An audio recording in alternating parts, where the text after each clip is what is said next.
So it's a little.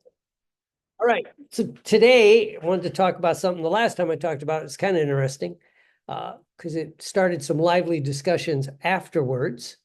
Um, but the topic is, kindness, right? So when sometimes being kind can become a detriment, which kind of goes against the way a lot of us are raised and taught, right? And so, and this comes from the work of Neville Goddard. So I'm going to talk about what he said about it, and you can draw your own conclusions. But it's it's something to think about, right? And so when you think about kindness, does it come from a place of need where you feel you need to be kind for some reason, or does it come from a selfless place where it's just it's no big deal? And because I think what begins to happen, and this makes sense to me, is when kindness loses being a choice, right, and seems like a moral duty that you have to be kind, you could be burying some of the things you need, right? And and then a lot of people, they go too far the other way, they're not kind at all, right? But I love the expression I heard once where it's like a premeditated an expectation is a premeditated resentment. So if you're kind to someone expecting that they're going to do something in return, and then it doesn't happen, which happens a lot, right? Then you got a resentment, And I know we got some great marketers on here. You got you know, uh, Bob Labrie, Bruce, and that. But like, remember back in was it the 90s when the book Psychology or the Persuasion book by Cialdini, and he talked about the law of reciprocity. And I heard a talk he gave the other day is that's really changed in the last couple of decades, right? It still works somewhat, but it's not like it used to be. And then I heard him talk a long time ago about this reciprocity, being kind or doing something for someone. If they're in a position of power, they take it for granted. You're deflecting to the king, as he described. It's like, eh. And how many of us, if you do it all the time, and this is what happens, if you're overly kind all the time, people that you're helping feel entitled. It's not kindness. It's just like, this is what you should do, even though you're going out of your way. Anybody here ever raised a teenager or been around teenagers? That's kind of a state, they go through, right? And so that's, when he was talking about that, I go, oh, okay. Because it was one of his first talks I listened to that I'm like, I don't know if I buy it, but I listened to it again. That one resonated with me too, is if you do it all the time and you do it to people, and they just expect that this is what you're always going to do, right? Because if that's happening, the kindness isn't flowing from a sense of wholeness, that that you just do it without anything. As they say in the 12-step world, which is where I learned it, a true thing, if you're truly being kind or being nice to people, is can you do it and not let anybody know? Right? Some things you hold the door open, things like that. There's, put those aside. But I mean, if you like help somebody out, they're down on their luck, you help them pay a bill, you do something good for them, right? But they don't know who did it.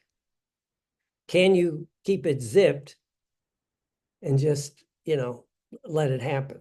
A friend of mine tells a story that happened to him, and he helps this person out, and the person thought it was someone else, so they were thanking him in a group, and of course the person that was getting the kudos just was like, yeah, thank you, and he's like, you didn't do it, I did it, I paid the bill. But then he goes, he had to check himself, like, no, I see what you mean, okay, what did he do it out of, right? So can you do it? Can you be kind? Can you do acts of niceness without ever letting other people know, right? Then it becomes, you're setting those boundaries, because many times if you get lost in this, you lose your boundaries, you lose your sense of self, right? And it's all about balance. And the talk, I think it was a talk he gave in New York in the 40s, I think, but he talked about that's the paradox is finding the balance, having boundaries, still being kind, but set boundaries, right? And then,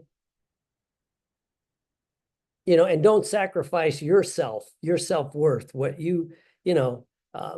when I teach the behavior profiling the way the FBI teaches it, you have a certain subset of people, their primary social need is the sense of approval or belonging, which may or may not be bad, except if you're really in that group, you'll make decisions and you'll do things that you really don't want to do because you don't want to be excluded from the group or not get approval from other people, right? And so it's that does it serve your energy, or if there's no energetic even reciprocity, even then maybe you have to look at it. So again, it's the paradox of being kind, caring, and compassionate, but having your boundaries. Can you say no? And some people, let's be honest, we see it in the business world a lot, right? Those of us, well, we see it everywhere, is certain people are good at pulling the overly, wanting you to be overly nice for their self-benefit, has nothing to do with you, right? And so it's like, and then if you're seeking approval, they got you, and if you ever dealt with a narcissist or people like that, that's part of the hook. But I'll tell one quick story of my own where I was going to this conference a lot, several years. A small hypnosis conference. It was fun, right? And I liked it. But the only reason I went, to be honest with you, my daughter was in the Navy and she was stationed in Norfolk, Virginia. And so the conference, I'm like, doesn't really, it's not my thing, but I'll go to this conference and have some fun and see my daughter, when she would not be deployed. She was in the Navy if she wasn't out to sea. Or even if she's out to sea, I'd go there, hang around, check on her condo, make sure everything's good, start her car, do that dad stuff that you like to do. And well, then she re-enlisted and got transferred out of Norfolk and went to DC. So the guy had me down to teach, and I said, well, I'll teach, but if I don't get enough signups in this class, I can't show up. It doesn't make economic sense to me, right? And I knew that I started off on the wrong foot with him overall, and I like the guy. Well, he's gone now, but we didn't have the numbers. And I said, well, it's really no, I'm not coming. It's and he's like, oh, and he was trying to pull the kindness card. What will other people think? What about this? And I'm like, well, I got other stuff I could be doing, right? And there was something we could have done, but he refused to do it. I said, well, we got this many students. Instead of giving it 50-50, if you did it maybe, 75-25 me or 80-20, I could come. He said, well, I can't do that. It wouldn't make economic sense. And I'm like, well, this is reciprocity. So I bowed out. But it's that, those social needs that we have, the need to be strong, the need to get approval, to be a part of a group, the need for intelligence, all these social needs, which I'll be speaking on this weekend at the Solid Gold in Las Vegas for the National Guild. So anyway, it's that paradox. I know Neville Goddard talked a lot about it. The other paradox is, the strength paradox. You want to be strong, but if you're too strong, you become rigid. I know here in Florida, not where a lot of you people are, we compare it the difference between a palm tree and an oak tree. The oak tree is strong, but it'll break in the wind. But the palm trees, I mean, I've seen them in my front yard literally bend almost down to the ground and come back, right? So if it's the idea of strength or power, right? And it's all about getting that balance. And this idea of kindness going overboard where you lose your sense of self because you don't feel like you should just say no, or I don't want to do this, or, it sounds cold on one saying when you say,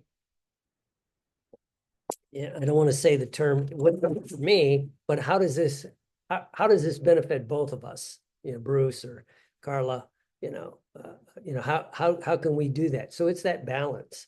And that's something I think we're all struggling with. And I compare a lot of things to the recovery world, the 12-step world. And I'll close with the idea, a big concept in the recovery world is you carry the message. You're kind to people and you carry the message. You do not carry the alcoholic or the addict, right? It's that paradox of, I'll help you, I'll give you this, I'll give you the advice, I'll help you where I can. I can't do the work for you, right? And I know, like, we see that in the business world where, you're doing a training, teaching people how to do it, and they just want you to do it for them. And you're like, can't do that. That's, but so anyway, it's that being overly kind, and it's the paradox that you'll constantly be working with. And so that's like what Neville Goddard thought about it, right? But I love that, the idea again that having especially unrealistic expectations will always lead to a premeditated resentment, and my last one is I'll self-disclose, right? I was walking up to health club one day, I was probably pulling up the sign-in thing on my phone, and I got to the door first, so I hold the door open. And again, so I think I'm a nice guy, but underneath it, maybe I'm not all the time. So I'm holding the door, and this guy walks by, I go, thanks. I go, oh, no problem. This girl was coming, so I held the door, and she never looked up for her phone. And I went, really? She goes, not interested. And I'm like, if I could, I'd have slammed the door on her, right? But she don't. So it's like, but again, I go back to myself. What was I expecting? Right? If I do it out of, like I did, just hold the door, it was easy. So anyway, it's that paradox that we're always working on, or at least I'm always working on. And again, carrying the message, giving the information, but you can't do the work for people. So, if you have any questions on this, I kept it short to the point, and just reach out, and I will stop the recording.